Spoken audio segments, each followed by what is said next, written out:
Hey, welcome to the reaction episode, Rutgers.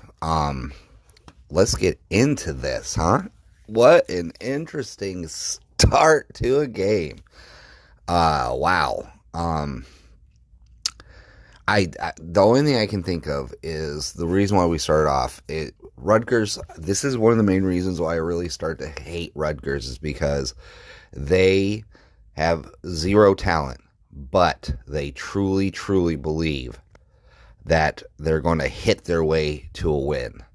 Like, you would think Scott Frost would be the perfect coach for this team. Zero talent, but really believes if you hit hard enough, you can win the game. And I think that's just what Rutgers is. I mean, literally, no game plan. Their defense, however, I give their defense plenty of credit. Hard hitting, and they actually do something. I gotta give them a little bit of credit, right? But I'm telling you, I think it was just a hangover from that Michigan State game. There's just no other real reason behind. There's no other excuse, right? Because we've seen it before, and that's why it had to be the Michigan State hangover. Was because we saw it when they played Indiana, right? When Mike Hart went down, that's the same offense we saw out there or just not even the same offense, same team. That's the same team we saw from the time Mike Hart went down to halftime against Indiana. And then they came out and had the best third quarter I think I've ever seen a Michigan team have, maybe ever. I mean, I'm sure there's been other great third quarters. We'll say it's the greatest third quarter I have seen in recent history. Defensively, that was unbelievable. Just so fantastic. Our defense just continues to get better and better each week. Unbelievable. Jesse Minter, write it down, submit it, whatever we got. This is the greatest defensive coordinator in the Jim Harbaugh era. Goodbye, Don Brown. See, this is it's really shocking what our defense with our talent level can actually do with somebody who is willing to make adjustments. Unlike Don Brown, who would just be like, well, we're just going to yell at it. We're going to yell louder and be more aggressive. Going to do the same thing, but we're just going to be loud about it. We're going to do the same freaking game plan, but just louder and more angry, and that will carry us to victory. God bless him. I love Don Brown, but his defensive approach was horseshit. Just amazing. I mean, Jesse Mentor, I can't sing his praises enough. I mean, they are 103 in the second halves against the last four opponents. Unbelievable. 103. So that means you better get in your punches in the first half. And if you can't knock Michigan out in the first half, you're screwed. You're screwed, because Jesse Minter is going to figure out what you're doing, and he's going to stop it. It's done. It's over. They're going to figure out, and then just turn the switch on, and it's done. Good luck. Thank you for trying. You had the first half. We give you the first half to make all the adjustments you need to make yourself look cool, and now it's done. 103 in the last four games in the second half. The second half adjustments by this defensive coordinator, sorry about that, it's off the charts. Yeah, I don't even know. I mean, obviously the red zone offense still stinks. I'm glad we still score. I mean, stinks as in the fact that we have to kick field goals. And we didn't do that this time. I know. We didn't do it this time. But still, 9 plays to get 2 touchdowns in the 2-yard line. From the 2-yard line in, right? Not great. But at least we're trying. I'll give them that. At least it was a focus. So the first game, it's just like when you haven't started a car all season long, like the passing game. And the red zone matched in there. You know, the red zone passing game and the red zone and just our passing game in general is this vehicle. And you haven't really started it in months, right? You look at it, you're like, it looks pretty, but I don't really want to drive it yet. Nah, I'm not going to drive it. Months go by. I'm not going to drive it. And then you finally decide you're going to drive it. If that thing starts, it's not going to run well right at the beginning. You're going to have to lube it up. You're going to have to get it moving. You got to get everything going back. Knock the rust off the damn thing because you haven't used it in months. Same thing with this passing game. It looked bad in the first half, but I would say because of what we did in the first half, as bad as it did look, it helped in the second half loosen up that defense because it told the defense, it told Rutgers, we are going to pass this ball. So do what you will with that information, but we're going to do it. So now Rutgers can't say, okay, well, now we're just going to load the box and force them to pass. Now we have to deal with it because they had some success. We're only up 17-14 going into half, solely based off of special team snafus on Michigan's part. The only reason why we have the lead. So now we've got to start taking this pass game a little bit serious. And then that opened up the run in the second half. Then that opened up the pass. And boom, there you go. We score 52 points. Now, granted, defense. See, this is why. I don't know, I feel like I'm all over the place, but I'm telling you, I'm just excited. I guess I'm just excited to see us finally do something with this passing game, even though it looked rough. It looked rough, but it's going to look rough before it looks great. And I'd much rather it look rough against Rutgers than Ohio State, right? Because we got Nebraska next week. We're going to hopefully the same game plan, open up passing the ball, right? Because we already know the run. Yeah, God bless anybody who tries to stop the run against us. It's going to be rough for them, rough sledding. So now we can start opening up the passing game. I'm sure we'll have another rough start next week against Nebraska with that passing game, but it's not going to be as rough. And then against Illinois, that garbage team, we'll end up passing on them as well. And then hopefully by the time we get to Ohio State, we will be an actual well-rounded offense. That's what you're hoping for, because the Ohio State game is the beginning of the playoffs, in my opinion. Up until a couple weeks ago, I was thinking to myself that the beginning of the playoffs starts with Illinois, right? It starts with Illinois as kind of a warm-up to Ohio State. Ohio State is first round playoff to the Big Ten title. Then the Big Ten title is the next level up. Then we go to the playoff, and then, etc. You know how this works. So, but with how ugly Illinois, I told you guys, I should be way more popular as a podcast. I really should. I mean, we're climbing the numbers, by the way. Thank you so much. The numbers are climbing each and every week. I was just going over the numbers. I know this is a sidetrack, but still, I want to give you guys some credit. We're going over the numbers, and holy moly, I'm up quite a bit from last year this time. The numbers are steadily, each and every week, so amazing. Love it. Love you guys. Thank you so much. But, I mean, it does shock me that I'm not like one of the top podcasts in the country when it comes to this Michigan team. Because I told you, Illinois stinks. They suck out loud. They're not good. I told you, they're 2018 Michigan. Just not even that. They're like knockoff 2018 Michigan. They're not even as good as our weakest tough guy teams. You know what I mean?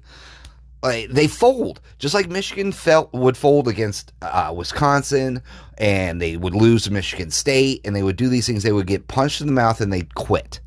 That's what Illinois did last. They did not look good. They got beat. Their two losses, Illinois' two losses, are to mid-pack Big Ten East teams. Not even the elite Big Ten East teams. Michigan, Ohio, Penn State. Mid-pack. And people were touting this team as, oh, we got to worry about Illinois. Illinois makes me nervous. Why? Why did they ever make you nervous? Because they're beating up on lame teams? I mean, for God's sakes, the Big Ten West is so bad. Iowa is still in the running to win the division. Iowa. Think about that. Iowa, Iowa's offense is so bad. They think about that. Iowa's so bad. They scored 24 points against Purdue. The only time Iowa ever looks good is when they beat up on Big Ten West teams. They can score 24 points against Big West, Big West. They should be in the Big West. The Big Ten West teams. That's the only time Iowa ever looks good. Ever. And they're still in the running to win that fucking division.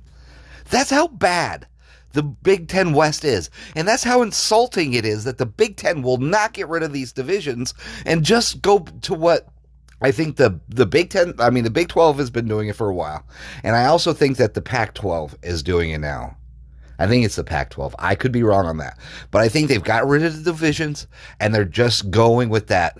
Everybody plays each other type thing. The two best teams go to their championship. It's insulting. It's insulting to the Penn States of the world. It's definitely insulting to Michigan and Ohio that we have to go to the Big Ten title game and play losers. Now, granted, I guess it makes it easier for us to get into the playoff. Fine. But it's insulting in general to the teams. Seriously, for Michigan, let's just go back and look. I know I say it all the time, and it's probably me beating a dead horse and beating the drum you don't want to hear. But in Jim Harbaugh's era, right, we would have made it in 2005. No, would we have made it in 2005? I think Michigan State made it to the playoff that year. So let's X out. Well, no, we still probably could have made it. Who knows? I don't have the numbers in front of me, but 2016 would have been Big Ten title game if we were in this, without divisions. 2017, probably not. 2018, yes. 2019, yes. 2020, that was the cleansing, so it doesn't matter. You know what I mean? We would have been to at least 3 Big Ten title games before 2021 if we would have gone with no divisions. It's embarrassing. It's embarrassing. It really is. It's embarrassing that the Big Ten West is such a shit show. It really is. It's embarrassing. They should all be ashamed of themselves. And we should all be ashamed that we even took Illinois serious for more than 3 weeks. Now listen, Michigan doesn't show up, they'll lose. We're not that great yet. We're not Georgia. Yet. Not that I still think we can beat Georgia, but anyways, let's just get back to Rutgers. I'm sorry for that little tangent. But yeah, Rutgers gave us a nice little half because of what we did. We shoot ourselves in the foot, so it makes Rutgers look decent. We come out in the second half, make amazing adjustments, and just blow them out of the water. I think it was 38 to nothing in the second half. And I think Rutgers had 35 total yards, or maybe it was 53 total yards. I don't know, but it was something so ridiculously bad. It's just amazing. It is really wonderful to see that this Michigan team is just putting it on teams when they need to. This defense, I can't say enough good things about this defense. Chris Jenkins looking amazing. He may not have made a lot of plays in this game, but when that quarterback rolled out and was trying to, the pocket broke down. It was, third quarter maybe. And he's rolling out to look for someone, but being a freshman, he's rolling the opposite way of where his routes are going. So it was dead in the water anyways. But Chris Jenkins was keeping up with that kid and was the main reason why that kid had to run out of bounds. Chris Jenkins is a beast. Mozzie Smith having a great year. Mason Graham. Oh my God. We have probably the best, in my opinion, we have the best defensive line in the Big Ten, and maybe the second or third best defensive line in the country. Our linebackers showed up today. God bless you, Michael Barrett, for making up for that missed block on the punt. Then just being able to, look great. I'm gushing. I know there's not a lot of facts that are going to come out of this podcast, to be quite honest with you today, but it was just so wonderful. Time of possession, once again on our side. I want to speak on time of possession, actually. I've heard people say that it's an antiquated thing, right? That no one really cares about time of possession anymore because of how offenses have become so pass heavy, so, fast break basketball type, right? And that time of possession doesn't matter. Well, I want to push back a little bit on that, okay? Because when you win time of possession and you dominate it, say like example, when we dominated Michigan State in the time of possession game, I think we had like 40 minutes or something like that. It creates, one, it devastates their defense because it makes them tired. It wears them down. And it just makes it easier for you to chip away and get those 6-7 yards at a pop, right? That's obvious. But what it does also that I don't think enough people talk about, it creates this thing that I like to say is the pressure of efficiency, right? And that's for the offense, the opposing offense. Because that offense now has fewer time on the field. So every play for them has to count, right? You're forcing the team, the rival team, to be more efficient with every snap of the ball. So every incompletion, every run that goes for a yard is essentially adding to Michigan's win, adding to the momentum of Michigan's win, or helping us win the game. Because if they cannot be efficient with the limited amount of downs you get, I don't know what the ratios are, but I would assume the percentages of the team who wins that time of possession game goes up, 30, 40 points, something like that in the overall or percentages over the whole life of a game. Because if you're not going to be efficient with the few snaps you have, then you're screwed. Your defense is screwed because then you're putting them right back out on the field, and you're not getting the ball back anytime soon. So if Michigan can now just get better in the red zone and keep that time of possession up, Michigan becomes almost unbeatable. Because now we own the time of possession. Each drive is 7-8 minute drives, and it ends with a touchdown instead of a field goal. So that makes the pressure of efficiency go up higher on the other team. When we keep the ball 8 minutes, score a touchdown, now you have to make that pass. You have to go for it on fourth, because if you're not being efficient, you have to be able to get some points, because your chances are so minute and so limited. And that's what's so impressive about a time of possession team. But the only way that happens is if we score touchdowns instead of field goals. Because even then, like a team, say Ohio State's very good with the pressure of efficiency, even if we have the ball that much, because they can score quickly in bunches. Bang, bang, bang. So that's why we have to score touchdowns on keeping the ball as long as we do, right? But still, CJ Stroud is not one that is looking down evil and not blinking. Like, this kid gets nervous. And when the pressure of efficiency is on top of him, I don't know if he's going to make the right decisions. Now, he can do that against the Penn States of the world. And even Penn State had him flustered. You can do that against the Northwesterns of the world, right? You can do that because it's not real pressure. Same thing with Ryan Day. I'm going to do like a little quick hitter episode coming up about the pressure that is going to be on Ohio State to win the game, not on us. We are playing with house money at this point, if you ask me, because if Ryan Day doesn't win this game coming up against us, they're going to want to string him they're going to want to chase him down and beat him where he sleeps.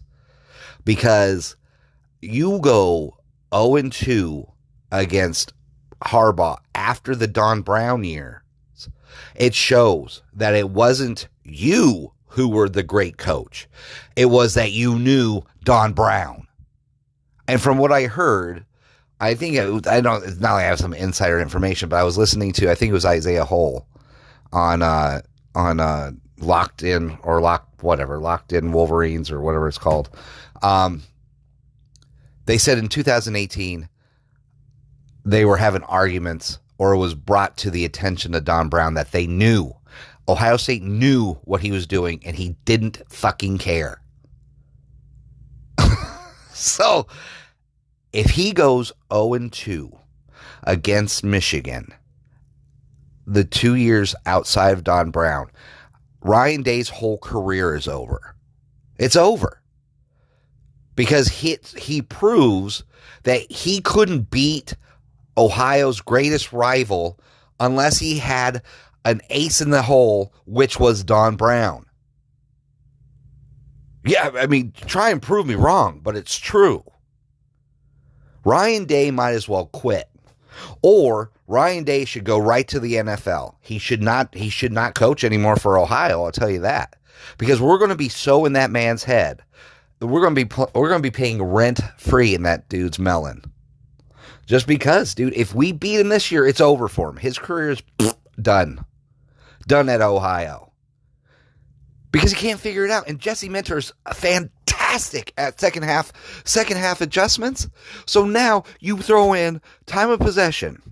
I guess I'm doing the quick hitter episode right now. You do time of possession with a better red zone scoring potentials, right? And you throw in Jesse Mentor with his second half adjustments.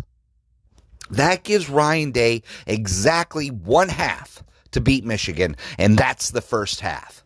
Good luck. Good luck, Ryan Day. That's not happening. I grow increasingly more confident that Michigan's going to beat Ohio. And true, here's another point. They live in Ohio. Last time I checked, that's still the Midwest. It still gets cold in the Midwest. Now, Ohio is the best team in the Pac-12, bar none, if they decide to leave conferences and go to the Pac-12. Because they're going to play teams all year round or all season long that are in the nice weather, except for Oregon and Washington. But that, even then, very few times are you going to play those teams and it's going to be butt-ass cold. Right? They're the best team in the Pac-12. That's what they decided to do with Ryan Day. They became a Pac-12 team. When you have the balls as a Big Ten team to say, well, maybe we should play in neutral site games for your home game. Your home games. Are you nuts? What? You're saying we suck in the weather. This is football. Football was born to be played in the weather. And you're like, nah, we suck in this. So you know what? We want to play in domes. Trust me, I bet you money that they lose to Michigan this year, they're going to build a dome on that toilet bowl they call a stadium. They're going to do it. I don't know how they can't. They have the money. They'll do it. I don't know. This is the only other way they're going to stay in the Big Ten and face Michigan every year. And even then, they have to do it every other year. They get a chance to beat us in the dome. Not every year. I mean, what are you telling your fans? Hey, listen, guys, we want you to go to a neutral site, and we want you to pay, travel to that neutral site, just so, we have a better chance of winning. How ridiculous. This Ohio team you're right, they are taking on, every school takes on the personality of their coach, and this is the personality of Ryan Day, a fake tough guy who wants to strut his stuff. He wants to look like he's the smartest guy in the room, but yet he's a frightened little child who's like, I will only play you in these conditions, and if I can't, I want to take my ball and go home. But because I'm contractually responsible for playing these stupid games, well, then I guess I'll have to. But trust me, whenever I get to control this, you better believe that we're going to go play under my way of doing it. I mean, God, I hate Ohio. I respect what they've done, but God, I hate them. I don't hate them as bad as Michigan State, and I don't hate anybody more than that. But you know what I mean? Like, I guess I should be talking about Rutgers, but we all saw what happened. JJ, this episode has gone right off the rails. Holy moly. Holy moly, this one has just got right off the rails. I mean, I said everything I need to really say about the Rutgers game, right? I mean, okay. Oh, sorry. Let's get back. Let's get this train wreck back onto the rail for a little bit. When it comes to the wide receiver thing, I am all open to letting any wide receiver. I don't care if it's Walker. I don't care if it's, oh man, I don't even know their names. That's how little I've paid attention to the wide receiver room, and I didn't even bother to write down the notes. I know that there are we have some really big play potential wide receivers that are young. I just, for the life of me, can't remember their names right now. But if those players in practice show that they have a better opportunity of getting separation and being able to catch the ball and get open for JJ, then put them in the game. I don't care if I ever see Roman Wilson play again, A2 play again. I don't care who it is. I want the best players, regardless of their class. If you're a freshman or if you're a senior, I don't care who you are. If you can get open, if you can create separation, then get your butt in the game and play. Because if Cornelius Johnson thinks just because he's a senior, he's earned the right or he deserves the right to play, you're crazy. You earn the right to play every time you get on that field, and every time you run a route, you get open. That earns you the right to stay on the field. No one deserves to be anywhere. No one deserves whatever role they have currently. You don't deserve it. You earn it. I don't want to hear it. Roman Wilson, get out of here if you can't get open. And I love all these players. I'm not trying to say that I don't appreciate these players. I love Andrew Anthony. I love him. But if you can't get open, kid, hit the bench. Hit the bench and let somebody else come in and do it. I do not care. Because we're trying to win national titles. We're not trying to soothe the feelings of people who feel they deserve something. You don't deserve shit in this world. You earn what you get in this world. Some people get it just because their daddies have earned it. You know what I'm saying? But just in general, as a rule of thumb, you earn what you get. You don't deserve. Please, don't even get me on deserve what people think they deserve anymore. That's outrageous. But still, if you're a freshman, get your ass on the field. Make plays. And the coaching staff needs to put these players in that position. We're doing it with the tight ends. I don't know why we can't be doing it more with the wide receivers. Earn your way onto that field. Earn your way to stay on the field. That's how it should go. And maybe we'll see maybe we'll start to see the passing game open up more when JJ doesn't have to try and thread the needle every stinking time he throws the ball because wide receivers don't get open. Or they're running lazy routes. I know, you may go the whole game and not get the ball thrown to you. Tough. That's football. Run your route 100% every time, full blast, like you're going to get the ball. Because that helps, guess what? That helps the offense. And guess what? Sooner or later, he's going to throw you the ball. But if you run lazy routes, you don't get the ball. And then you're going to force this kid to thread the needle every time to where if you don't catch the ball that's going super fast because he's got to thread the needle in between three people, then it becomes a much harder thing for you. Or you can just run your routes 100% of the time with 100% speed and get your ass open. And then maybe it becomes an easier thing because then the chemistry gets better. Oh, I have just had it with the wide receiver group. I've had it because I think they might be the biggest prima donnas on the whole team. They might be. Hey, put AJ Henney in there. I don't care. Let him find something. Maybe we're ignoring him for some reason. I don't know. Just let's do something. We're going to get JJ killed. We're going to get him killed out there. If he's got to wait 5 seconds to throw the ball. I mean, think about that. Our offensive line is great, but dear Lord, 5 seconds is a little too much to be asking for our wide receivers who are supposed to be pretty freaking fast to get open.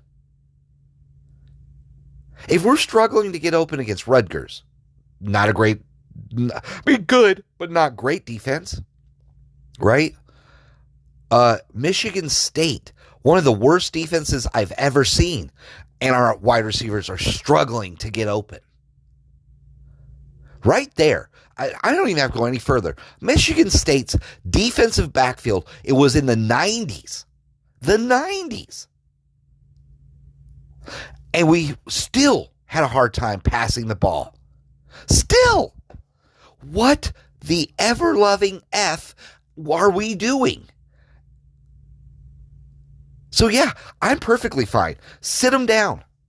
Sit them down and let our freshmen get in there if the freshmen can get open. If the freshmen are hungry enough to get out on that field and make a play, sit the wide receivers. I don't care who you think you are. We're trying to win a national title here. We're not trying to soothe you. You want to be soothed? Go home and hang out with your mom. And on that, I'm going to get out of here. But overall, it is still great to be a Michigan Wolverine. It is fantastic. I love it.